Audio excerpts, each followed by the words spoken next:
नमस्कार, मी सायली स्वागत करते तुमचे डीके सायली किचनमध्ये. अगदी सोप्या पद्धतीने बनवलेला हा स्पॉन्ज केक आहे. पाहू शकता किती स्पॉन्जी बनलेला आहे केक. चवीला अप्रतिम होतो, दिसायला सुरेख दिसतो. अगदी सोप्या पद्धतीने केक आपण घरामध्ये बनवू शकतो. क्रिसमस आला आहे आणि अशा सोप्या पद्धतीने तुम्ही ह्या क्रिसमसला केक नक्की बनवून पहा. खूपच कमी आणि सहज उपलब्ध होतील अशा साहित्यांमध्ये आपण हा केक कसा बनवायचा हे पाहणार आहोत. काही महत्त्वाच्या टिप्स देखील मी तुम्हाला या व्हिडिओमध्ये सांगणार आहे. यासाठी हा व्हिडिओ जरूर शेवटपर्यंत पहा. चला तर मग आपण रेसिपीला सुरुवात करूयात. आपण इथे एकाच वाटीच्या मापाने सर्व जिन्नस मोजून घेणार आहोत. तर इथे आपण 1 वाटी दही घेतले आहे. कमी आंबट दही आपल्याला इथे घ्यायचे आहे. खूप आंबट किंवा जास्त दिवसांचे दही इथे आपल्याला वापरायचे नाही. विस्करने किंवा चमच्याने हे आपल्याला छान फेटून घ्यायचं आहे. 2 ते 3 मिनिट हे असं फेटून घ्यायचं आहे. पाहू शकता अगदी दही छान फेटून एकसंध असं इथे आपण केले आहे. या ठिकाणी अशा प्रकारची गाळणी किंवा चाळण नसेल तर त्याने आपल्याला पिठी साखर यामध्ये चाळून घ्यायची आहे. साखर मी मिक्सरवरती बारीक करून घेतली आहे.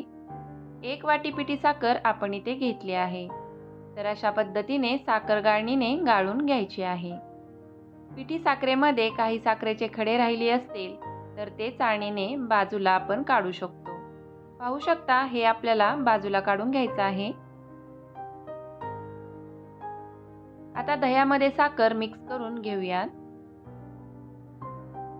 पाहू शकता अशा पद्धतीने हे आपल्याला एकसंध होईपर्यंत असे मिक्स करून घ्यायचे आहे. आता हे मिश्रण काही वेळासाठी बाजूला ठेवूयात. इथे आपण केक बेक करण्यासाठी केकचे भांडे घेतले आहे. तुमच्याकडे असे भांडे नसेल तर तुम्ही कुकरचा डब्बा देखील इथे वापरू शकता. अशा पद्धतीचे भांडे आपण इथे घेतले आहे.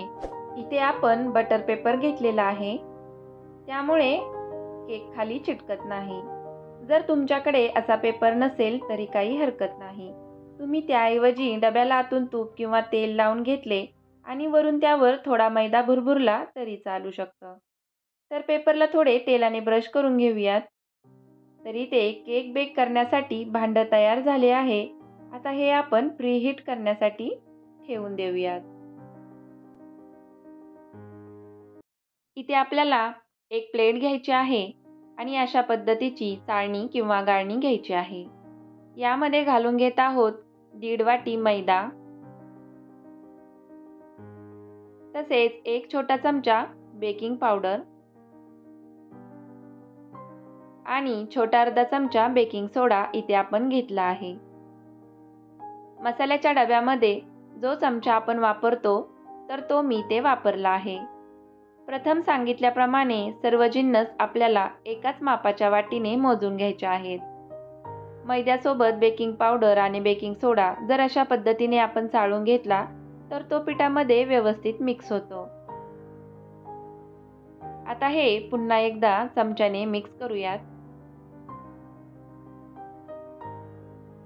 तर या ठिकाणी दही आणि साखरेचे मिश्रण जे आपण बनवून ठेवले होते ते इथे आपण घेतले आहे.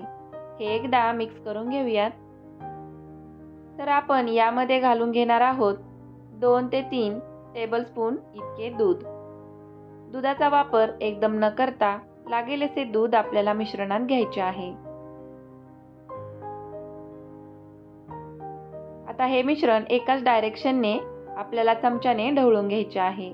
त्याने केक स्पॉन्जी व्हायला मदत होते. आता यामध्ये 1 छोटा चमचा व्हॅनिला एसेन्स घालून घेतला आहे. तर अशा पद्धतीने एकाच डायरेक्शनने हे आपल्याला ढवळून घ्यायचे आहे. पाहू शकता 1 ते 1.5 मिनिट आपल्याला हे असे ढवळून घ्यायचे आहे. इथे आपण मैदा घालून घेऊयात.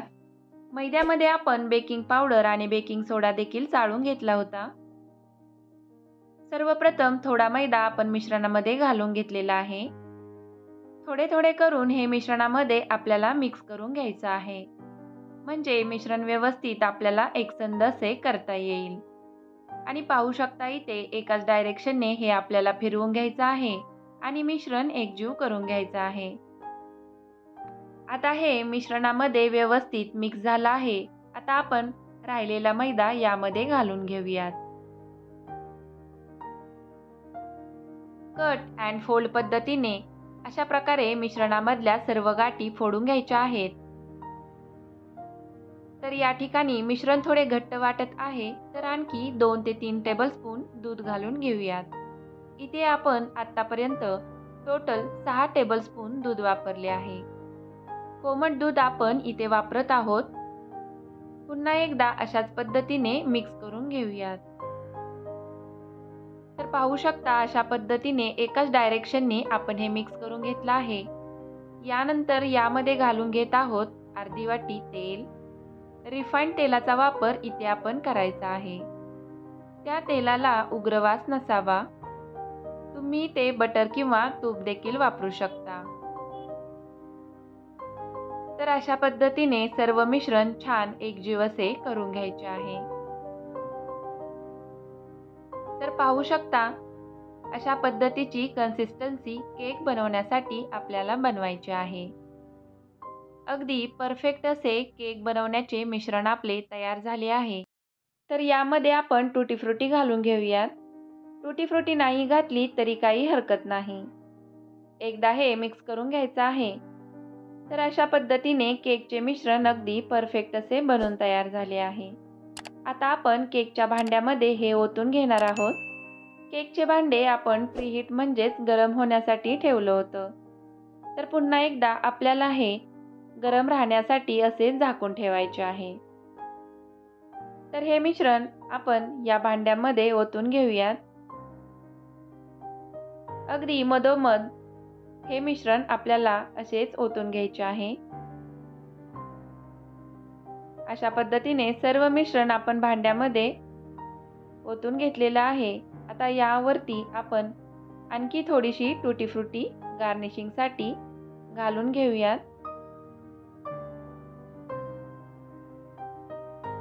तसेच काही ड्रायफ्रुट्स तुम्हाला यामध्ये घालायचे असतील ते देखील आपण गार्निशिंगसाठी घालू शकतो. तुम्ही नाही घातले तरी काही हरकत नाही. तसाही केक चवीला छान लागतो. आता हे प्रीहीट म्हणजे गरम करून घेतलेल्या भांड्यामध्ये ठेवून देऊयात.